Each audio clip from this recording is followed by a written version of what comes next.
ಮಂತ್ರಿಮಂಡಲ 22ಕ್ಕೆ ಮಾಡ್ತೀವಿ ಅಂತ ಹೇಳಿದ್ದೀವಿ.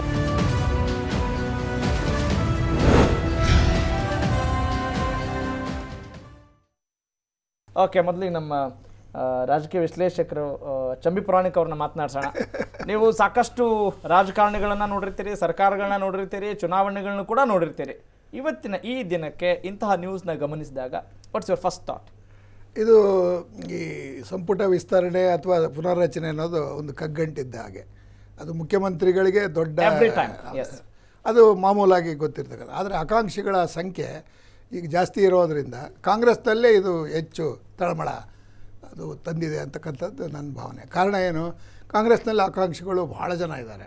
JDS ಅಲ್ಲಿ ಅದು ಸುಪ್ರೀಂ ಕಮಾಂಡ್, ಸೇವೆ ಮಾಡಬೇಕು ಅನ್ನೋ ಆಕಾಂಕ್ಷೆ. ಸೇವೆ ಅನ್ನೋದಕ್ಕಿಂತ ನನಗೆ ಮಂತ್ರಿ ಪದವಿ ಸೀನಿಯಾರಿಟಿ ಮೇಲೆ ಅಥವಾ ಪ್ರಾದೇಶಿಕ ಇದರ ಪ್ರಾತಿನಿಧ್ಯದ ಮೇಲೆ ಅಥವಾ ಜಾತಿಯ ಹಿನ್ನೆಲೆಯ ಮೇಲೆ ಅಥವಾ ಪಕ್ಷಕ್ಕೋಸ್ಕರ ನಾನು ಇಷ್ಟು ಮಾಡಿದ್ದೀನಿ ಅದರಿಂದ ನನಗೆ ಸಿಗಬೇಕು ಅಂತಕ್ಕಂಥ ಆಕಾಂಕ್ಷೆಗಳು ಇರ್ತವೆ. ಆದರೆ JDS ಅಲ್ಲಿ ಆ ಪ್ರಶ್ನೆ. ಒಬ್ಬ ಸೀನಿಯರ್ ಸಿಟಿಸನ್ ಆಗಿ, ಒಬ್ಬ ಹಿರಿಯ ರಾಜಕೀಯ ವಿಶ್ಲೇಷಕರಾಗಿ ನೀವು ಏನೇನು ಬಯಸ್ತೀರಾ? ಏನು ಸಿಸ್ಟಮಲ್ಲಿ ಏನು ಬದಲಾವಣೆ ನೀವು ಮುಂಚೆಯಿಂದ ಬಯಸ್ಕೊಂಡು ಬರ್ತಾ ಇದ್ರೆ ಆ ಥರದ್ದು ಏನಾದರೂ ಆಗ್ತಾ ಇದೆ ಅಂತ ಅನ್ಸುತ್ತಾ? ಒಂದು ಕ್ರಿಸ್ಪ್ ಆಗಿ ಹೇಳ್ಬೋದು. ನಾವು ನಿಜಲಿಂಗಪ್ಪನವರ ಸರ್ಕಾರ, ಕಂಗಲ್ ಹನುಮಂತಯ್ಯನವ್ರದ್ದು ಆರಂಭದಿಂದ ನೋಡಿ ಇಲ್ಲಿವರೆಗೂ 36 ಮುಖ್ಯಮಂತ್ರಿಗಳ ಇದನ್ನು ನೋಡಿದ್ದೀವಿ ನಾವು. ನಮಗನ್ಸೋದು ಇತ್ತೀಚೆಗೆ ಅಧಿಕಾರಕ್ಕೋಸ್ಕರ ರಾಜಕೀಯ ಪಕ್ಷದಲ್ಲಿ ಹೋರಾಟ, ಪೈಪೋಟಿ, ಗುಂಪುಗಾರಿಕೆ ಅಂತಕ್ಕಂಥ ಜಾಸ್ತಿ ಆಗ್ತಾ ಇದೆ. ಜೊತೆಗೆ ಯಾವ ಒಂದು ಒಳ್ಳೆಯ ಉದ್ದೇಶದಿಂದ ಮಂತ್ರಿ ಸ್ಥಾನ ಸಿಗಬೇಕು, ಜನಸೇವೆ ಮಾಡಬೇಕು ಅಂತಕ್ಕಂಥ ಮೌಲ್ಯಗಳು ಇವತ್ತಿಲ್ಲ. ಸೊ ಮೌಲ್ಯಾಧಾರಿತ ರಾಜಕಾರಣ ಇಲ್ಲ, ಜೊತೆಗೆ ಕಾಂಗ್ರೆಸ್ನಲ್ಲಿ ಇದು ಆಕಾಂಕ್ಷಿಗಳ ಸಂಖ್ಯೆ ಜಾಸ್ತಿ ಆಗ ಕಾರಣ ಏನಂದರೆ, ಇದು ಚುನಾವಣೆಯಲ್ಲಿ ಕಾಂಗ್ರೆಸ್ ಪಕ್ಷ ಅಧಿಕಾರವನ್ನು ಕಳೆದುಕೊಳ್ತು. ಆದರೂ ಅವರು ಮತ್ತೆ JDSನವ್ರ ಜೊತೆಗೆ ಅಧಿಕಾರವನ್ನು ಹಂಚ್ಕೊಂಡಿದ್ದಾರೆ. ಅಂದರೆ ಅಧಿಕಾರವನ್ನು ಬಿಟ್ಟಿರಲಿಕ್ಕೆ ಸಾಧ್ಯ ಇಲ್ಲದೆ ಇರತಕ್ಕಂಥ ಪರಿಸ್ಥಿತಿಯನ್ನು ಕಾಂಗ್ರೆಸ್ನವರೇ ತಂದುಕೊಂಡಿದ್ದಾರೆ. ಅದರಿಂದ ಅವ್ರಿಗೆ ಸಮಸ್ಯೆ ಜಾಸ್ತಿನೇ. ಆಕಾಂಕ್ಷಿಗಳ ಒಂದು ಕುರಿತು ಹೇಳೋದಾದ್ರೆ ಉತ್ತರ ಕರ್ನಾಟಕಕ್ಕೆ ತಾರತಮ್ಯ ಆಗಿರೋದು ನಿಜ. ಯಾಕಂದ್ರೆ ಹೆಚ್ಚಿನ ಮಂತ್ರಿಗಳು ಸಂಬಂಧಪಟ್ಟ ಹಾಗೆ ಮುಂದಿನ ಹಂತದಲ್ಲಿ ನಿಮ್ಮ ಜೊತೆ ಖಂಡಿತವಾಗ್ಲೂ ಚರ್ಚೆ ಮಾಡ್ತೀನಿ. Thanks for your first reaction. S M Lakshman ಅವರೇ, ಏನು ನಡೀತಾ ಇದೆ ಪಕ್ಷದಲ್ಲಿ? ದಿನಕ್ಕೊಂದರಂತೆ ನಿನ್ನೆ ಟಾಪ್ ಸ್ಟೋರಿ ಭಾಗಿಯಾದಂಥ ಗಣ್ಯರು ಹೇಳ್ತಾ ಇದ್ರು, ಕಾಂಗ್ರೆಸ್ ಪಕ್ಷದ ವಕ್ತಾರರು ಇಬ್ರು ಬಂದಿದ್ರು.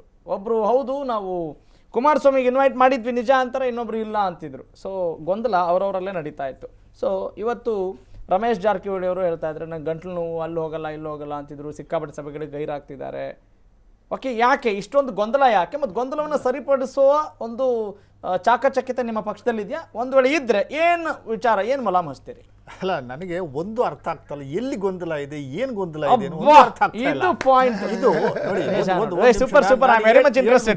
ಹೇಳ್ತೀನಿ. ಕಳೆದ 6 ತಿಂಗಳಿಂದ ಇದೇ ರೀತಿ ಗೊಂದಲ, ಸಂಪುಟದ ವಿಸ್ತರಣೆ ಬಗ್ಗೆ, ಆಮೇಲೆ ಕಿತ್ತಾಕೋದ ಬಗ್ಗೆ, ಸರ್ಕಾರ ಬಿದ್ದೋಗೋದ ಬಗ್ಗೆ ದಿನನಿತ್ಯ ಬಿಜೆಪಿಯವರು ಒಂದಲ್ಲ ಒಂದು ಡೆಡ್ ಲೈನ್ ಕೊಟ್ಕೊಂಡು ಬರ್ತಾ ಇದ್ರು. ಅಂದ್ರೆ ನಿಮಗೆ ಯಾವುದ್ರ ಬಗ್ಗೆ ಗೊಂದಲ ಇದೆ ಅಂತ ಗೊತ್ತಾಗ್ತಾ ಇದೆ, ನೀವೇ ಆನ್ಸರ್ ಹೇಳ್ತಾ ಇದ್ದೀರಿ. ಗೊಂದಲ ಸಬ್ಜೆಕ್ಟ್ ನೀವೇ ಕ್ರಿಯೇಟ್ ಮಾಡ್ಕೊಂಡು ಡಿಬೇಟ್ ನ ಮಾಡುವಂತ ಕೆಲಸವನ್ನ ಕೆಲವು ಮಾಧ್ಯಮಗಳು ಮಾಡ್ತಾ ಇದ್ದಾರೆ.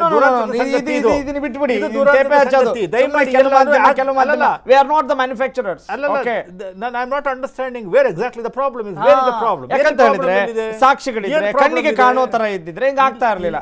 ಮತದಾನವೂ ಕೂಡ ಗೌಪ್ಯವಾಗಿರುತ್ತೆ, ಈ ಸಮಸ್ಯೆಗಳು ಕೂಡ ಗೌಪ್ಯವಾಗೇ ಇರುತ್ತವೆ. ಡೇ 1 ಇಂದ ಸಮ್ಮಿಶ್ರ ಸರ್ಕಾರಕ್ಕೆ ನಾವು ಒಪ್ಪಿಗೆಯನ್ನ ಕೊಟ್ಟು JDSಗೆ ಸಪೋರ್ಟ್ ಅನ್ನು ಕೊಡುವಂತ ಕೆಲಸ ಮಾಡಿದ್ವಿ. ಅವರ ಮುಖ್ಯಮಂತ್ರಿಗಳಾಗಿದ್ದಾರೆ.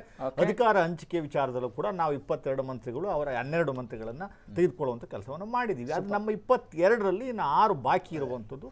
6 ನಾವು ಫಿಲಪ್ ಮಾಡುವಂತದಕ್ಕೆ 6 ತಿಂಗಳ ಮಾತ್ರ ಎಲ್ಲಿದೆ ಅಂತ ಹೇಳ್ತೀರಾ? ರಮೇಶ್ ಜಾರಕಿಹೊಳಿ ಅವರು ಒಂದು ಮಾತು ಹೇಳ್ತಾರೆ, ಸತೀಶ್ ಜಾರಕಿಹೊಳಿ ಅವರು ಒಂದು ಮಾತು ಹೇಳ್ತಾರೆ, ನಿನ್ನೆ ಮೊನ್ನೆ ಫಸ್ಟ್ ಟೈಮ್ ಬಂದಂತ ಶಾಸಕರು ಹೇಳ್ತಾರೆ ಸಿದ್ದರಾಮಯ್ಯ ಅವರು ಮುಖ್ಯಮಂತ್ರಿ ಆಗಬೇಕು ಅಂತ ಹೇಳ್ತಾರೆ. ಅರೆ ಯಾವುದಕ್ಕೂ ಹಾಜರಾಗಲ್ಲ, ಏನಿಲ್ಲ. ಅವ್ರು ಏನಕ್ಕೆ ಆಯ್ಕೆ ಆಗಿರೋದು?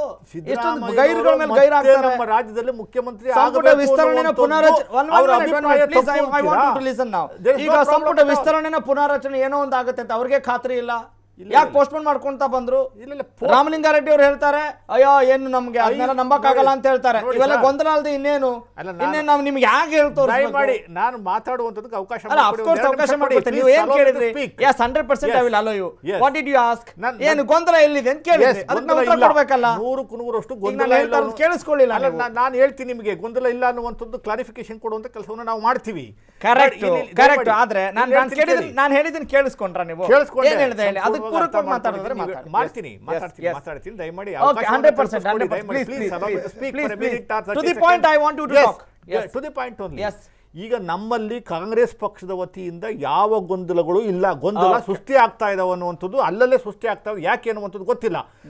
ಕಾಂಗ್ರೆಸ್ ಪಕ್ಷದ ಶಾಸಕರು ನಾವು ಸಿದ್ದರಾಮಯ್ಯರು ಮತ್ತೆ ಮುಖ್ಯಮಂತ್ರಿ ಆಗಬೇಕು ಅನ್ನುವಂಥ ಅಭಿಪ್ರಾಯವನ್ನ ವ್ಯಕ್ತಪಡಿಸಿದ್ರೆ ತಪ್ಪೇನಿದೆ? ಒಂದು. ಎರಡನೇದು, ಕೆಲವು ಸೀನಿಯರ್ ಲೀಡರ್ಸ್ ಏನಿದ್ದಾರೆ, ನಮಗೂ ಮಂತ್ರಿ ಸ್ಥಾನವನ್ನ ಕೊಡಿ, ನಾವು ಕೆಲಸವನ್ನ ಮಾಡ್ತೀವಿ ಅನ್ನುವಂಥದ್ದು ಅವರ ಅಭಿಪ್ರಾಯವನ್ನ ವ್ಯಕ್ತಪಡಿಸುವಂಥದ್ದು ತಪ್ಪೇನಿದೆ? ಬ್ಲಾಕ್ ಮೇಲ್ ಮಾಡುವಂತ ಕೆಲಸವನ್ನೆಲ್ಲ ಮಾಡಿದಾರ, ರೆಸಾರ್ಟ್ಸ್ ಹೋಗಿ ರಾಜಕೀಯ ಮಾಡುವಂತ ಕೆಲಸವನ್ನ ಮಾಡಿದಾರ. ಅದೇ ಆಗ್ಬೇಕಾ? ರೆಸಾರ್ಟ್ ಹೋದ್ರೆ ಮಾತ್ರ ಬ್ಲಾಕ್ ಮೇಲ್ ನಿಮ್ಮ ಪ್ರಕಾರ? ರೆಸಾರ್ಟ್ ಹೋದ್ರೆ ಮಾತ್ರ ಬ್ಲಾಕ್ ಮೇಲ್? ರೆಸಾರ್ಟ್ ಹೋದ್ರೆ ಮಾತ್ರ ಬ್ಲಾಕ್ ಮೇಲ್? ರೆಸಾರ್ಟ್ ಹೋದ್ರೆ ಮಾತ್ರ ಬ್ಲಾಕ್ ಮೇಲ್? ಲಕ್ಷ್ಮಣ್ ಅವರೇ, ರೆಸಾರ್ಟ್ ಹೋದ್ರೆ ಮಾತ್ರ ಬ್ಲಾಕ್ ಮೇಲ್? ಸರ್ಕಾರದಲ್ಲಿ ಆಯ್ತಲ್ಲ ಆ ರೀತಿ. ರಾಮಲಿಂಗಾರೆಡ್ಡಿ ಅವರು ಎಷ್ಟು ಆಕ್ಟಿವ್ ಆಗಿದ್ದಂತವರು ಒಂದು ಕೂಡ ಕಾಣಿಸ್ಕೊಳ್ಳಲ್ಲ. ಒಂದು ನಿಮಿಷ, ಅವರೇ ಹೇಳಿರೋ ಮಾತುಗಳನ್ನ ಹೇಳ್ತೇನೆ ನೋಡಿ. ಈಗ ನೀವು ಮಾತನಾಡಿದ್ರಿ ಈಗ ನಿಮಗೆ ಮಾತನಾಡ್ಲಿಕ್ಕೆ ಅವಕಾಶ ಕೊಟ್ಟಾಗಿದೆ. Please allow me to ask. ಈಗ ರಾಮಲಿಂಗಾರೆಡ್ಡಿ ಅವರು ಹೇಳ್ತಾ ಇದ್ದಾರೆ ಅದ್ರ ಮೇಲೆ ನಂಬಿಕೆ ಇಲ್ಲ, ಯಾವಾಗ ಅವರು ಪೋಸ್ಟ್ಪೋನ್ ಮಾಡ್ತಾರೋ ಅಥವಾ ಯಾವಾಗ ಅವರು ಪುನರಾಚನೆ ಮಾಡ್ತಾರೋ ವಿಸ್ತರಣೆ ಮಾಡ್ತಾರೋ ಅನ್ನೋದು ಗೊತ್ತಿಲ್ಲ. ಒಂದು. ಆಮೇಲೆ ಸಿದ್ದರಾಮಯ್ಯ ತಪ್ಪೇನಲ್ಲ, ಯಾಕೆಂತ ಹೇಳ ತಪ್ಪೇನಿಲ್ಲ, ಇವ್ ಆಸ್ಕ್ ಮಿ ತಪ್ಪೇನಿದೆ ಅಂತ ಕೇಳಿದ್ರೆ ನಾನು ಹೇಳ್ತೀನಿ. ಸಿದ್ದರಾಮಯ್ಯನವರೇ ಹೇಳ್ತಾರೆ, ಸಮನ್ವಯ ಸಮಿತಿ ಅಧ್ಯಕ್ಷರು ಹೇಳಿದ್ರೆ ಆ ಮಾತಿಗಳಿಗೆ ಬೆಲೆ ಇಲ್ಲ ಅಂತ ಹೇಳಿದ್ರೆ ತಪ್ಪೇನು ಅಂತ ಕೇಳಿದ್ರೆ ರಾಮಲಿಂಗಾರೆಡ್ಡಿ ಅವರು ಹೇಳ್ತಾರೆ, ರಮೇಶ್ ಜಾರಕಿಹೊಳಿ ಅವರು ಹೇಳ್ತಾರೆ. 2 ತಿಂಗಳಿಂದ ಚುನಾವಣೆ ನೋಡಿ, ನೀವು ಸಮರ್ಥನೆ ಮಾಡ್ಕೊಳ್ಳೋಕೆ ಅವಕಾಶ ಇದೆ, ಆದ್ರೆ ಏನ್ ಬೇಕಾದ್ರೂ ಸಮರ್ಥನೆ ಮಾಡ್ಕೊಳ್ತೀವಿ ಅನ್ನೋ ಪಣ ತೊಟ್ರೆ ತಪ್ಪಾಗುತ್ತೆ. ಅಂಗೈ ಹುಣ್ಣಿ ಕನ್ನಡಿ ಬೇಕಾ? ಸತ್ಯ ಹೇಳ್ತಾ ಇದ್ದೀನಿ. ಎಲ್ಲೂ ಗೊಂದಲ ಇಲ್ಲ, ಎಲ್ಲೂ ಕನ್ಫ್ಯೂಷನ್ ಇಲ್ಲ, ಎಲ್ಲೂ ಏನು ಸಮಸ್ಯೆ ಇಲ್ಲ. ಸಮಸ್ಯೆ ಆಗ್ತಾ ಇರುವಂತದ್ದು ಯಾರಿಗೆ ಅಂತ ನಮ್ಗಂತೂ ಅರ್ಥ ಆಗ್ತಾ ಇಲ್ಲ. ಬಿಜೆಪಿ ಅವರು ಇದೇ ಗೊಂದಲ. ಸಮಸ್ಯೆ ಯಾರಿಗ ಆಗ್ತಾ ಇದೆ ಅನ್ನೋದು ಗೊತ್ತಿಲ್ಲ ಅನ್ನೋದು ದೊಡ್ಡ ಗೊಂದಲ. ಈಗ ಬೆಳಗಾವಿಯಿಂದ ಜೆಡಿಎಸ್ ನ ವಕ್ತಾರರು ಮಾಜಿ ಶಾಸಕರು NH ಕೋನರೆಡ್ಡಿ ಕೂಡ ಕೇಳಿಸ್ಕೊತಾ ಇದ್ದಾರೆ. ಅವ್ರ ಜೊತೆ ಕೂಡ ಮಾತನಾಡೋಣ. Welcome to the show. ನಮಸ್ಕಾರ NH ಕೋನರೆಡ್ಡಿ ಅವರೇ, ರಾಘವ್ ಸೂರ್ಯ ಮಾತಾಡ್ತಾ ಇದ್ದೀನಿ. ನಮಸ್ಕಾರ. ಹೆಂಗಿದ್ದಾರೆ ಬೆಳಗಾವಿ? ಹೇಳಿ ರಾಘವ್ ಸೂರ್ಯ ಅವ್ರ. ಬೆಳಗಾವಿ ಹೆಂಗಿದೆ? ಚಳಿಗಾಲ ತಣ್ಣಗಿದೆಯೋ ಬಿಸಿಗಿದೆಯೋ? ಸರಿ ಇದೆ. ನೀವೇನೋ ಬಾಳ್ ಕತ್ತೆ ಕಟ್ಟೆ. ಅಬ್ಬಾ ಇದೇನ್ ಚಳಿಗಾಲ ಚಳಿ ಅಲ್ಲ, ಇದೇನ್ ಫಸ್ಟ್ ಟೈಮ್ ನಮ್ಗೆ ಯಾವಾಗ್ಲೂ ಈಗ ಕುಮಾರಸ್ವಾಮಿ ಹಂಗೆ ಹೇಳ್ತಾರೆ, ನೀವು ಹಂಗೆ ಹೇಳ್ತೀರಿ. ಅಲ್ಲ, ನಾ ಆ ರೀತಿ ಎಲ್ಲಿ ಹೇಳೋದಲ್ಲ. ನೀವೇನೋ ಸುಳ್ಳಿನ ಕತ್ತಿ ಹೇಳ್ದಂಗ ಅನ್ಸಕತ್ತಿತ್ತು ನನಗೆ. ಹೌದಾ? ಯಾವ್ದು ಅನ್ಸಾಕುಂತತಿ ಹೇಳ್ರಿ? ಯಾವ್ದು ಅನ್ಸಾಕುಂತತಿ ಹೇಳ್ರಿ ಕೊಂಡ್ರೆಡ್ಡಿ ಸಾಹೇಬ್ರೆ? ಯಾವ್ದು ಅನ್ಸಾಕುಂತತಿ? ಅಲ್ಲ, ಇವತ್ತಿ ಸುಭದ್ರವಾಗಿರ್ತಕ್ಕಂಥ ಕುಮಾರಸ್ವಾಮಿ ಅವರ ಸಮ್ಮಿಶ್ರ ಸರ್ಕಾರ 5 ವರ್ಷ ಸುಭದ್ರವಾಗಿ ಆಳ್ತದೆ. ಯಾವುದೇ ಸರ್ಜರಿ ಬಿಜೆಪಿ ಅವ್ರದ್ದು 10 ಸಲ ಬಾಂಬ್ ಟೂಸ್ ಆಗ್ಯಾವ. ಇದನ್ನ ಪದೇ ತೋರಿಸ್ಕೊತ ಈ ನಾಡಿನ ಜನತೆಗೆ ಒಂಥರ ಈ ನೋಡ್ಬಾರ್ದು ಅಂತ ಇವತ್ತು ನೀವು ವಿಶ್ಲೇಷಣೆ ಮಾಡ್ತಾ ಇದ್ದೀರಿ. ರೆಡ್ಡಿ ಅವರೇ, ನಿಮ್ಮ ಆಶಯವೇ ನಮ್ಮ ಆಶಯ, ಇದರಲ್ಲಿ ಯಾವ ಅನುಮಾನ ಇಲ್ಲ. ಹೇಳಿ ಕೋನರೆಡ್ಡಿ ಅವರೇ, ಕೇಳಿಸ್ಕೊಳ್ಳಿ. ನಿಮ್ಮ ಆಶಯವೇ ನಮ್ಮ ಆಶಯ. ಪದೇ ಚುನಾವಣೆ ಗೊಂದಲಗಳು ಉಂಟಾಗೋದು ನಮಗೂ ಇಷ್ಟ ಇಲ್ಲ. ಸರ್ಕಾರದ ಬಗ್ಗೆ ಹೇಳ್ತೀರಿ, 5 ವರ್ಷಗಳು ಕರೆಕ್ಟ್ ಹಂಗೆ ಆಗ್ಲಿ. ಆದ್ರೆ ಎಲ್ಲೋ ನೋಡಿದಾಗ ಯಾಕೆ ಇಷ್ಟೊಂದು ಗೊಂದಲ ಮಾಡ್ಕೊಳ್ತಿದ್ದಾರೆ?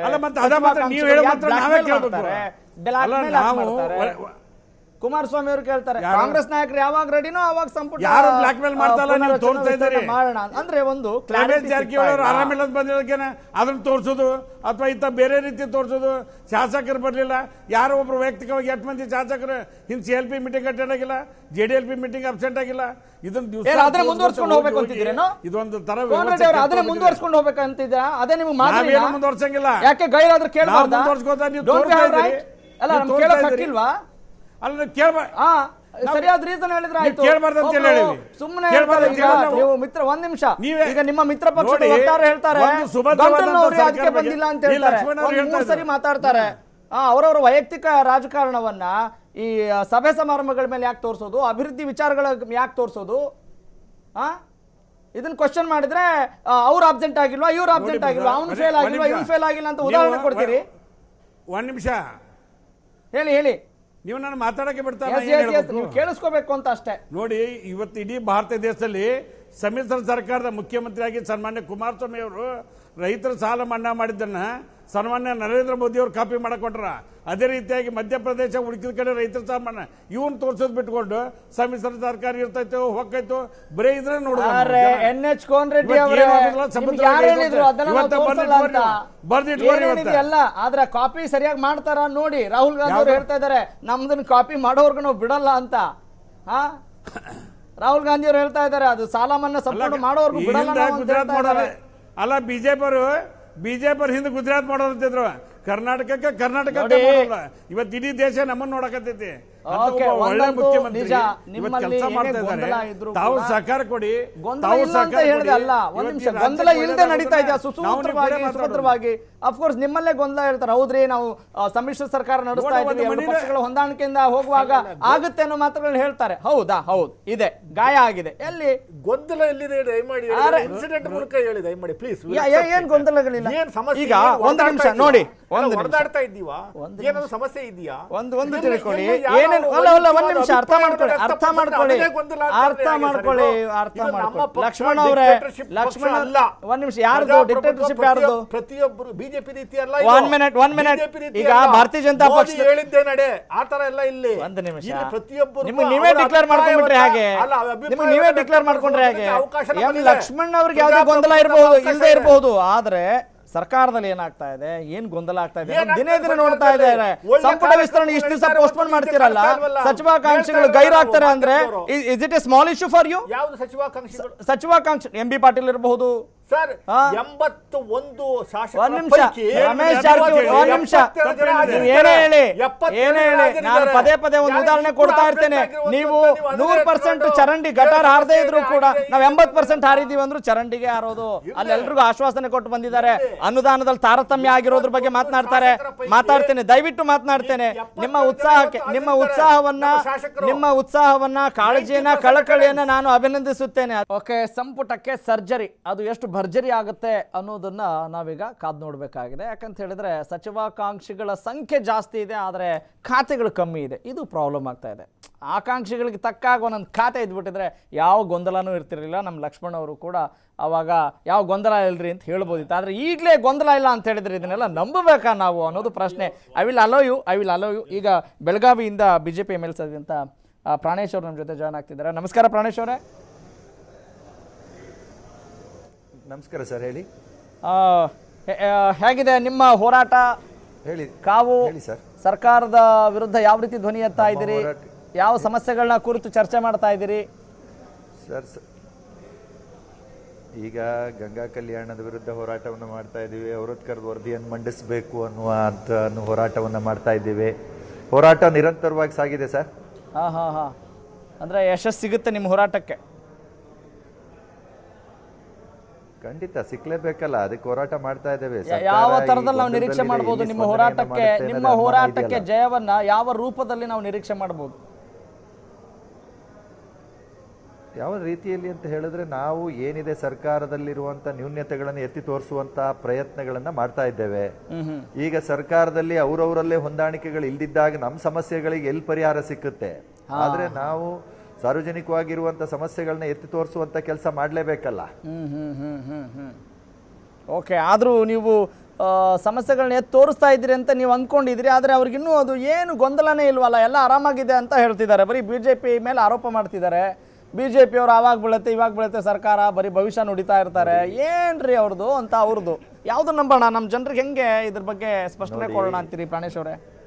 ನೋಡಿ, ಅವರಿಗೆ ಈಗೇನು ಸರ್ಕಾರಗಳನ್ನ ಕಾಂಗ್ರೆಸ್ ಮತ್ತು JDS ಅವರು ಸರ್ಕಾರದ ಒಳಗಡೆ ಉಳಿಸ್ಕೊಳ್ಳೋದು ಹೇಗೆ ಅನ್ನುವ ರೀತಿಯಲ್ಲಿ ಅವರ ಪ್ರಯತ್ನಗಳು ನಿರಂತರವಾಗಿ ಸಾಗಿದೆ. ಬಹುಶಃ ನನಗೆ ಗೊತ್ತಿದೆ, ನನ್ನ ಅನೇಕ ಸ್ನೇಹಿತರಿದ್ದಾರೆ, ಇವರಲ್ಲಿ ಹೊಂದಾಣಿಕೆಗಳ ಕೊರತೆಗಳು ಸಾಕಷ್ಟಿದೆ. ಈಗಾಗಲೇ ಮೊನ್ನೆ ನಿಮಗೆ ಗೊತ್ತಿದೆ, ಬಸವರಾಜ ಹೊರಟ್ಟಿ ಅವರ ಹೇಳಿಕೆಗಳನ್ನ ನೀವು ಗಮನಿಸಿದ್ದೀರಾ. ಈಗಿನ ಮುಖ್ಯಮಂತ್ರಿಯವರು ಹೆಬ್ಬೆಟ್ಟಿನ ಮುಖ್ಯಮಂತ್ರಿಯಾಗಿ ಕಾರ್ಯವನ್ನು ನಿರ್ವಹಿಸ್ತಾ ಇದ್ದಾರೆ ಅನ್ನುವ ಮಾತನ್ನ ನೇರವಾಗಿ ಆರೋಪವನ್ನು ಮಾಡಿರುವಂತದ್ದು. ಎರಡನೇದು ಅಂತ 8 ಬಾರಿ ಗೆದ್ದಂತಹ 8 ಬಾರಿ ಗೆದ್ದಂತಹ 7 ಬಾರಿ ಮುಗಿಸಿ 8ನೇ ಬಾರಿ ಕಾಲಿಟ್ಟಿರುವಂತಹ ಬಸವರಾಜ ಹೊರಟ್ಟಿ ಅವ್ರನ್ನ ಸಭಾಪತಿಯಾಗಿ ಉಳಿಸ್ಕೊಳ್ಳುವಂತ ಶಕ್ತಿ ಇಲ್ಲದಂತ ಸರ್ಕಾರ ಇನ್ನೇನ್ ತಾನೇ ಮಾಡ್ಲಿಕ್ಕೆ ಸಾಧ್ಯ ಇದೆ? ಎಷ್ಟು ನೋವಾಗ್ತಾ ಇದೆ ಅಲ್ಲ? ಎಲ್ಲರೂ ಇಡೀ ರಾಜ್ಯದ ಜನರು ನೋಡ್ತಾ ಇದ್ದಾರೆ. ಖಂಡಿತವಾಗ್ಲು ಇದು ಪಕ್ಷಾತೀತವಾಗಿ ಯೋಚನೆ ಮಾಡುವಂತ ವಿಚಾರ. ಸರಿ, ಆಯ್ತು. Okay fine. ಈಗ ಇಡೀ ನಮ್ಮ ಅವರಲ್ಲಿ ಇರುವಂತ ಗೊಂದಲಗಳನ್ನ ಅವರು ಬಗೆಹರಿಸಿಕೊಳ್ಬೇಕು ಮತ್ತು ಅದು ನಿಮ್ಮ ಗೊಂದಲ ನಮ್ಮ ಜನರ ಸಮಸ್ಯೆಗಳಿಗೆ ಪುಷ್ಟಿ ಕೊಡುವಂಗಿರಬಾರ್ದು. ಅವ್ರ ಏನು ಸಮಸ್ಯೆಗಳಿದ್ದಾವೆ ಅದನ್ನು ನಿವಾರಿಸೋ ನಿಟ್ಟಿನಲ್ಲಿ ನೀವೇನಾದರೂ ಮಾಡ್ಕೊಳ್ಳಿ ಅನ್ನೋದು ನಮ್ಮ ಒಂದು ಪ್ರಶ್ನೆ. ಆದರೆ ಭಾರತೀಯ ಜನತಾ ಪಕ್ಷದ ನಿಲುವೇನು? ಸರ್ಕಾರ ಸುಭದ್ರವಾಗಿ ನಡ್ಕೊಂಡು ಹೋಗೋಕ್ಕೆ ಅವಕಾಶ ಕೊಡ್ತಾ ಇದೆಯಾ, ಅಥವಾ ಅವ್ರು ಇನ್ನಷ್ಟು ಕಚ್ಚಾಡ್ಕೊಂಡು ಸಾಯಲಿ, ನಾವು ನೆಕ್ಸ್ಟು ಏನಾದರೂ ಮಾಡೋಣ, ಸರ್ಜರಿ ಮಾಡೋಣ, ನಾವೇ ಮಾಡಬೇಡ, ಅವ್ರ ಸಂಪುಟಕ್ಕೆ ಸರ್ಜರಿ ಮಾಡೋದಕ್ಕಿಂತ ಹೆಚ್ಚಾಗಿ ನಾವೇ ಆಪರೇಷನ್ ಮಾಡಬೇಡ ಅಂತ ಕಾಯ್ಕೊಂಡು ಕೂತ್ಕೊಂಡಿದ್ದಾರೆ ಅನ್ನೋ ದೊಡ್ಡ ಆರೋಪ. ನೋಡಿ, ಯಾವುದೇ ಕಾರಣಕ್ಕೂ ನಾವು ಸರ್ಕಾರವನ್ನ ಬೀಳಿಸುವಂತ ಪ್ರಯತ್ನಗಳನ್ನ ಖಂಡಿತವಾಗ್ಲೂ ಮಾಡ್ತಾ ಇಲ್ಲ. ನಮ್ಗೀಗೇನಿದೆ, ಇವಾಗ ನಾವು ಉತ್ತರ ಕರ್ನಾಟಕದೊಳಗಡೆ ಬಂದು ಇದೊಂದು ಸದನ ನಡೀತಾ ಇದೆ. ಇಲ್ಲಿ ಸ್ಥಳೀಯವಾಗಿರುವಂತಹ ಸಮಸ್ಯೆಗಳು 108 ಇದೆ. ಈ 108 ಸಮಸ್ಯೆಗಳಿಗೆ ಪರಿಹಾರವನ್ನ ಕಂಡುಕೊಳ್ಳಿ ಅನ್ನುವ ದೃಷ್ಟಿಯಿಂದ ನಮ್ಮ ಹೋರಾಟ ಇಲ್ಲಿ ನಡೀತಾ ಇದೆ. ಅವರಾಗೆ ತಾವಾಗೆ ಕಚ್ಚಾಡ್ಕೊಂಡು ಬಿದ್ದು ಹೋದ್ರೆ ನಾವೇನ್ ಮಾಡ್ಲಿಕ್ಕಾಗುತ್ತೆ? ಅನಿವಾರ್ಯವಾಗಿ ಇನ್ನು ಒಬ್ರು ಬಿದ್ದೋದಂತ ಸಂದರ್ಭದಲ್ಲಿ ಪರ್ಯಾಯವಾಗಿ ಒಂದು ಸರ್ಕಾರವನ್ನ ರಚನೆ ಮಾಡಬೇಕು. ಅದಕ್ಕೆ ಬಿಜೆಪಿ ಸದಾ ಸಿದ್ಧವಾಗಿದೆ. ಎಸ್ ಸುಭದ್ರ ಸರ್ಕಾರವನ್ನ ಕೊಡ್ತೀವಿ ಅನ್ನುವ ಆಶ್ವಾಸನೆ ಕೊಟ್ಟಂತ NH ಕೋನ್ ರೆಡ್ಡಿ ಅವರೇ, ತಮ್ಮ ಮಾತು. ನಮ್ಮ ಮಾತಿಗೆ ನಮ್ಮ ಮಿತ್ರ ಅಂತ ಪ್ರಾಣೇಶ್ ಅವ್ರು ಹೇಳಿದ್ರು, ಇಲ್ಲ ಇವ್ರು ಕಚ್ಚಾಡ್ಕೊಂಡು ಬಿದ್ರೆ ನಾವೇನ್ ಮಾಡ್ತೇವೆ ಅಂತ. ಇವರು ಆಪರೇಷನ್ ಕಬ್ಲಾ ಮಾಡಕ್ ಹೋಗಿ ಒಂದು ನರ್ಸಿಂಗ್ ಹೋಮ್ ತೆಗೆದ್ರು ಬೆಂಗಳೂರಾಗ. ಕಳೆದ 6 ತಿಂಗಳಿಂದ ಒಂದು ಪೇಷಂಟ್ ಬರಲಿಲ್ಲ. ಒಂದು 10 ಸಲ ಸುಳಿದ್ರು. ಯಡಿಯೂರಪ್ಪನವರು, ಜಗದೀಶ್ ಶೆಟ್ಟರು, ಆಮೇಲೆ ಈಶ್ವರಪ್ಪನವರು ದಿವಸಕ್ಕೆ ಒಂದೊಂದು ಹೇಳಿಕೆ ಕೊಟ್ರು. ಇವ್ರ ಹೇಳಿಕೆ ಎಲ್ಲಿ ಸಕ್ಸೀಡ್ ಆಗ್ಲಿಲ್ಲ. ಆರಾಮಿಲ್ಲ ಅಂತ ನಾಟಕ ಕುಂತಾರ, ಹೊರಗೆ ಹೋಗದಂಗೆ ಅಲ್ಲ, ಆರಾಮಿಲ್ಲ ಅಂತ ನಾಟಕ ಕುಂತಾರ. ಅವ್ರು ಯಾಕೆ ಪೇಷಂಟ್ಗಳು ಯಾಕೆ ಸಿಕ್ಕಿಲ್ಲ ಅಂದ್ರೆ ಸುಮ್ಮನೆ ಆರಾಮಿಲ್ರಿ ಅಂತ ನಾಟಕ ಬೇರೆ, ಪಾತ್ರ ಬೇರೆ. ಪ್ರಜಾಪ್ರಭುತ್ವ ವ್ಯವಸ್ಥೆ ಅಂತಿದೆ ನೋಡಿ. 1 ಸೆಕೆಂಡ್ ಹೇಳ್ತೇನೆ ನಿಮ್ಗೆ. ನಾನು ಒಬ್ಬ ಶಾಸಕನಿದ್ದಾವ, ನಾನು ಕೂಡ ಹೋರಾಟ ಮಾಡಿ ಬಂದವ. ಒಂದು ವ್ಯವಸ್ಥೆಯಲ್ಲಿ ಹೆಂಗಿದೆ ಅಂದ್ರೆ, ಪ್ರಜಾಪ್ರಭುತ್ವದಲ್ಲಿ number game is very important. ಇವತ್ತು ಒಂದು ಪ್ರಜಾಪ್ರಭುತ್ವದಲ್ಲಿ ಸರ್ಕಾರ ಇದೆ. ಒಂದು ವಿರೋಧ ಪಕ್ಷ ಆಗಿ ನಮಗೆ ತಪ್ಪುಗಳು ಮಾಡಿದ್ರೆ ಸಲಹೆ ಕೊಡ್ಲಿ, ಅದಕ್ಕೆ ಬೇಡ ಅನ್ನಂಗಿಲ್ಲ. ಪ್ರತಿ ದಿವಸ ನೀವು ಸರ್ಕಾರ ಬಿಡ್ತದೆ ಅಂತ ಅವ್ರು ಹೇಳುದು, ಅದನ್ನ ನೀವು ತೋರಿಸೋದು. ಬರೇ ಇದೊಂದು ಕರ್ನಾಟಕ ಏನಾಗ್ಬಿಡುತ್ತೆ ಅಂದ್ರೆ ಇದೊಂಥರ ಏನ್ ನಡೆದತ್ತೆ ಅನ್ನೋ. ಪ್ರಜಾಪ್ರಭುತ್ವದಲ್ಲಿ ನಂಬರ್ ಗೇಮ್ ಇಂಪಾರ್ಟೆಂಟ್ ಅನ್ನೋದನ್ನ ನಂಬ್ತೀನಿ, ಆದ್ರೆ ನಂಬರ್ ಗೇಮ್ ಎಲ್ಲ ಅಲ್ಲ ಅನ್ನೋದು ನಿಮಗ್ ಗೊತ್ತಿರ್ಲಿ. ಬರೀ ನಂಬರ್ ಗೇಮಿಗೋಸ್ಕರ ಮಾತ್ರನೇ ಇಲ್ಲ, ಎಲ್ಲ ನಂಬರ್ ಗೇಮ್ ಎಲ್ಲ ಆಗೋದು. ಈಗ ಒಂದು ಗ್ರಾಮ ಪಂಚಾಯತಿ ಅಧ್ಯಕ್ಷ ಮಾಡ್ಬೇಕಾದ್ರೆ 1 ನಂಬರ್ ಕಡಿಮೆ ಇದ್ರು ಆಗೋದಿಲ್ಲ. ಅದು ಇವತ್ತು 4 ವರ್ಷ ಇದ್ದಂತ ಕೇಂದ್ರ ಸರ್ಕಾರ ಇವತ್ತೇನು ಮಾಡಿದ್ರೆ ಮತ್ತೆ ಇವತ್ತೇನು ಅವ್ರ ರಾಜ್ಯ ಸರ್ಕಾರ ವಿರುದ್ಧ ಹೋರಾಟ ಮಾಡ್ತಾರೆ. ಹಂಗಾದ್ರೆ ಅವ್ರು ಬಿಜೆಪಿ ಅವ್ರು ಮಾಡ್ತಾ ಇರೋದು ಸರಿ ಇದೆ.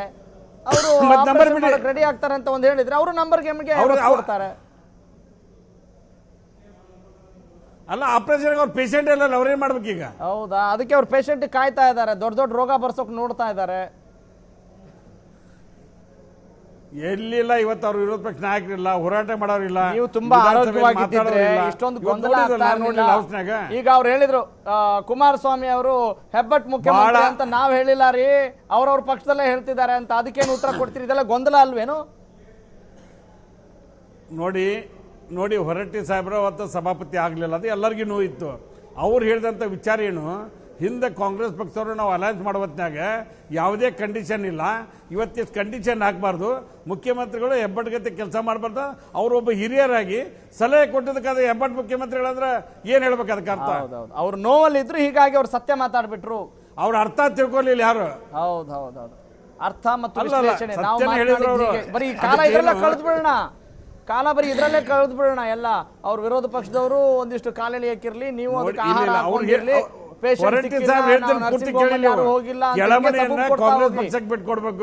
ಓಕೆ. ಈಗ ಉತ್ತರ ಕರ್ನಾಟಕ ಪ್ರತ್ಯೇಕ ಆಗಬೇಕು, 5 ವರ್ಷ ಸರಿ ತೋರಿಸ್ತೇವೆ ನಿಮ್ಗೆ, ನಿಮ್ ಟಿವಿ ಮೂಲಕ ತೋರಿಸ್ತೇವೆ. ಏನಂತ? ಎದಕ್ರಿ? ಸಾರಿ ಕಮ್ಮಗೆ ಇನ್ನೊಂದ್ಸರಿ ಹೇಳಿ. ಹಲೋ, ಇನ್ನೊಂದ್ಸರಿ ಹೇಳಿ, ಕೇಳಿಸ್ಕೊಳ್ಳಿಲ್ಲ. ಕೇಳ್ತಾ ಇಲ್ಲ ನೀವು ಹೇಳುದು. ಓಕೆ, ನಿಮ್ ಟಿವಿ ಮುಂದೆ ತೋರಿಸ್ತೀನಿ ಅಂದ್ರಿ, ಏನು ಗೊತ್ತಾಗ್ಲಿಲ್ಲ, ಇನ್ನೊಂದ್ಸರಿ ಹೇಳ್ಬೋದಾ ಅಂತ ಕೇಳಿದೆ. ನೋಡಿ, 5 ವರ್ಷ ಸುಭದ್ರವಾಗಿ ನಡೆದು ನಿಮ್ ಟಿವಿ ಫೈದಾಗ ಬೇಕಾದ್ರೆ ತೋಚಿರಂತ ಇಲ್ಲ, ಈ ಸರ್ಕಾರ ಸರಿ ನಡೀತೆ ಅಂತ ಹೇಳಿ ಆ ರಿಸಲ್ಟ್ ನಿಮ್ಗೆ ಕೊಡ್ತೇನೆ ಅಂತ ಹೇಳಿದ್ರೆ ಅವ್ರು 104 ಜನ ಮೇಲೆ ಡಿಪೆಂಡ್ ಅನ್ಸುತ್ತೆ. ಹಾಗಾದ್ರೆ ಭಾರತೀಯ ಜನತಾ ಪಕ್ಷದ 104 ಶಾಸಕರ ಹೋರಾಟ, ಅಭಿವೃದ್ಧಿ ಕುರಿತಾದ ಧ್ವನಿ ಈಗ ಅವ್ರು ಹೇಳಿದ್ರಲ್ಲ, ಅಲ್ಲಲ್ಲ ನಿರ್ಧಾರ ಮಾಡೋಣ. ಎಸ್ ಎಸ್ ಸದ್ಯದ ಒಂದು ಪರಿಸ್ಥಿತಿಯನ್ನು ನೋಡಿದ್ರೆ ನಂಬರ್ ಈಗ ಅವ್ರು ಹೇಳಿದ್ರಲ್ಲ ಅವರಲ್ಲಿ ಕಚ್ಚಾಡಿದ್ರ ಅಂದ್ರೆ ಏನಕ್ಕಂತ ತಿಳ್ಕೊಂಡು ಅವ್ರು ನಮ್ಮನ್ನ ಕಚ್ಚಾಡಿ ನಮ್ ಕೈ ಹಾಕಿ ನಾವು ಸುಮ್ ಕೊಡ್ತೇವೆ. ಅವ್ರು ಬಿಜೆಪಿ ನಮ್ ಕಡೆ ಬರೋರು ಇಲ್ವಾ? ನಮ್ ಕಡೆನೂ ಪಟ್ಟಿ ಇದೆ. ಅವ್ರಿಗೆ ನೀವು ಅವ್ರು ಆಪರೇಷನ್ ಮಾಡಿದ್ರೆ ನೀವು ಆಪರೇಷನ್ ಮಾಡಕ್ ರೆಡಿ, ನಿಮಗೆ ಆಪರೇಷನ್ ಮಾಡಿದ್ರೆ ಅವ್ರು ಆಪರೇಷನ್ ಬಂದ್ರೆ ನೋಡ್ಬೇಕು ರಾಜಕಾರಣ ಇದು ನೋಡ್ಲೇಬೇಕಾಗತ್ತೆ. ಒಟ್ಟು ಎಲ್ಲ ಸರ್ಕಾರ ಎಲ್ಲ ದವಾಖಾನೆ ಆಗೋಗ್ಲಿ. ಓಕೆ ಚಂಬಿ ಪುರಾಣಿಕ್ ಅವರೇ,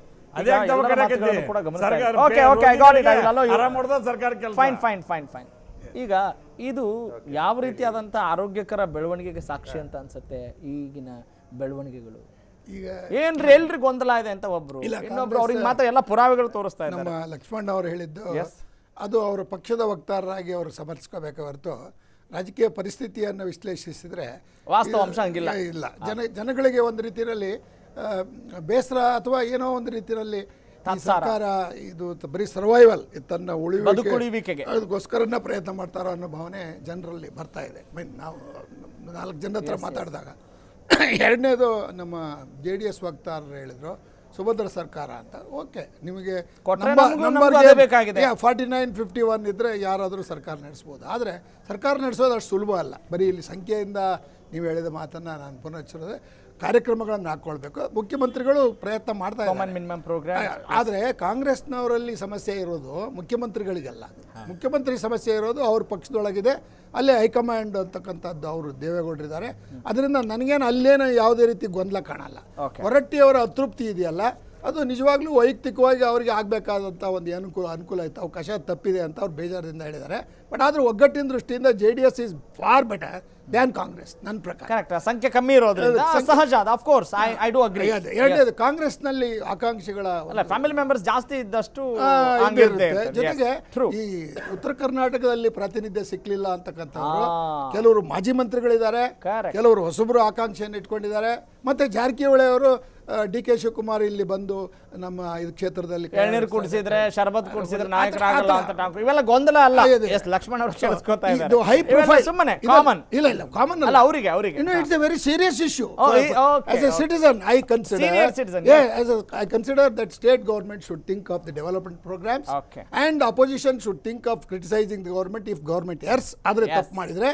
ಈ ದೃಷ್ಟಿಯಲ್ಲಿ ನಾವು ವಿಧಾನಸಭೆಯ ಒಂದು ಚರ್ಚೆಗಳನ್ನು ನೋಡಿದ್ರೆ ಅಲ್ಲಿ ಅಷ್ಟೊಂದು ಯಾವುದೇ ರೀತಿಯ ಒಂದು ಆಶಾದಾಯಕವಾದ ಸಂಗತಿ ಕಾಣ್ತಾ ಇಲ್ಲ. ಬರೀ ರಾಜಕೀಯದ ದೊಂಬರಾಟ ಮತ್ತು ಅಧಿಕಾರದಲ್ಲಿ ಉಳಿಯುವ ಒಂದು ಪ್ರಯತ್ನಕ್ಕೆ ಅಷ್ಟು ಕಷ್ಟ ಆಗಿದೆ. ಇದಂದ್ರೆ ಏನಾಗಿದೆ ಅಂದ್ರೆ ನನಗೆ ಅಧಿಕಾರ ಸಿಗದೆ ಹೋದ್ರೆ ನಾವು ಪಕ್ಷ ಬಿಡೋದಕ್ಕೂ ತಯಾರು, ಪಕ್ಷದ ವಿರೋಧ ಮಾತಾಡ್ಲಿಕ್ಕೂ ತಯಾರು ಅಂತ ಬೆದರಿಕೆ ತಂತ್ರ ಮಾನವಭಾವನೆ ಇರುವವರು ಕಾಂಗ್ರೆಸ್ನಲ್ಲೂ ಇದ್ದಾರೆ, ಮತ್ತೆ JDSನಲ್ಲಿ ಇಲ್ಲ. ಆದರೆ BJPಯವರು ಇದು ಬೀಳುತ್ತೆ ಅಂತಾರೆ. ನನ್ನ ಪ್ರಕಾರ ಲೋಕಸಭೆ ಚುನಾವಣೆ ಆಗುವವರೆಗೂ ಸರ್ಕಾರಕ್ಕೆ ಯಾವುದೇ ನೀವು ಕೂಡ ಒಂದು ಸಣ್ಣ ಅಂದ್ರೆ ಲೋಕಸಭೆ ನಮಗೊಂದು ಪ್ರಶ್ನೆಯನ್ನ ಹುಟ್ಟಾಕ್ತಾ ಇದ್ದೀರಿ. ಲೋಕಸಭಾ ಚುನಾವಣೆ ನಂತರ ಏನಾದ್ರು ಆಗ್ಬೋದು. ಅದು ರಾಜಕೀಯದ ಒಂದು ಏನಲ್ಲ ಯಾವೆಲ್ಲ ಕಾರಣಗಳಿಗೆ ಹಾಗೆ ಹೇಳ್ತಿದ್ರಿ ಅಂತ ನನಗೆ. ಈಗ ಲೋಕಸಭೆ ಚುನಾವಣೆಯಲ್ಲಿ ಕಾಂಗ್ರೆಸ್ ಪಕ್ಷದ ಒಂದು ಮೇಲ್ಗೈ ಆದ್ರೆ ಬಹುಶಃ JDSನವರು ಸಹವಾಸ ಬಿಟ್ಟು ನಾವೇ ಇಂಡಿಪೆಂಡೆಂಟ್ ಆಗಿ ಹೋಗಬಾರ್ದು ಯಾಕೆ ಅಂತಕ್ಕಂಥ ಆಲೋಚನೆ ಬರ್ಬೋದು. ಮತ್ತೆ ಇನ್ನೊಮ್ಮೆ ಚುನಾವಣೆ ಎದುರಿಸಿ ಮತ್ತೆ ಸಿದ್ದರಾಮಯ್ಯ ಅವರು ಮುಖ್ಯಮಂತ್ರಿ ಮಾಡ್ತಕ್ಕಂಥ ಒಂದು ಕೆಲವು ಹೌದು ಈಗಾಗಲೇ ಸುಮಾರು ಜನ ಅದನ್ನ ಉಚ್ಚರಿಸಿದ್ದಾರೆ. ನಾನು ಊಹಾಪೋಹ ಮಾಡ್ತಾ ಇಲ್ಲ. ಈ ಟ್ರೆಂಡ್ ಬಂದ್ರು ಬರ್ಬೋದು. ಕಾಂಗ್ರೆಸ್ಸಿನ ಮೇಲೆ ಅವಲಂಬಿತವಾಗಿರ್ತಕ್ಕಂಥ JDS ಪಕ್ಷ ದೇವೇಗೌಡರು ಒಂದು ಮಾತು ಹೇಳಿದಾರೆ, ತಾವು ನೆನ್ಪಿಟ್ಕೊಳ್ಬೇಕು. ಈ ರಾಷ್ಟ್ರೀಯ ಪಕ್ಷಗಳು ಪ್ರಾದೇಶಿಕ ಪಕ್ಷಗಳನ್ನ ರಕ್ಷಿಸಬಾರದು ಅಂತ. ಯಾಕೆ ಆ ಮಾತು ಬಂತು? ಈ ಒಂದು ಟ್ರೆಂಡ್ ಇದೆಯಲ್ಲ, ಇಟ್ಸ್ ವೆರಿ ಡೇಂಜರಸ್. ಇದು ಆರೋಗ್ಯಕರ ಬೆಳವಣಿಗೆ ಅಲ್ಲ. ಯಾರು ಗೊಂದಲ ಇಲ್ಲ ಅಂತ ಅನ್ಕೊಳ್ತಾರೋ ಅವರಿಗೆಲ್ಲ ನೀವು ಉತ್ತರ ಕೊಡ್ತಾ ಇದ್ದೀರಿ. ಸರ್ಕಾರದ ಭದ್ರತೆಗೆ ಇದು ಒಳ್ಳೆಯದಲ್ಲ. I got it. ಇದು ಯಾರೋ ನಿನ್ನೆ ಮೊನ್ನೆ ಬಂದವರು ಹೇಳ್ತಾ ಇಲ್ಲ, 74 ವರ್ಷದ ಹಿರಿಯರು, ರಾಜಕೀಯ ವಿಶ್ಲೇಷಕರು, ಸಾಕಷ್ಟು ಚುನಾವಣೆಗಳನ್ನ ಜನರನ್ನ ಕಂಡಂತವ್ರು ಹೇಳ್ತಾ ಇದ್ದಾರೆ. ಹೀಗಾಗಿ ಅನುಭವಕ್ಕೆ ಯಾವತ್ತಿದ್ರೂ ಕೂಡ ಬೆಲೆ ಇದ್ದೇ ಇರುತ್ತೆ ಅನ್ನೋದನ್ನ ನಾವು ಅರ್ಥ ಮಾಡ್ಕೊಳ್ಬೇಕು. ಮಂತ್ರಿಮಂಡಲ 22ಕ್ಕೆ ಮಾಡ್ತೀವಿ ಅಂತ ಹೇಳಿದ್ದೀವಿ.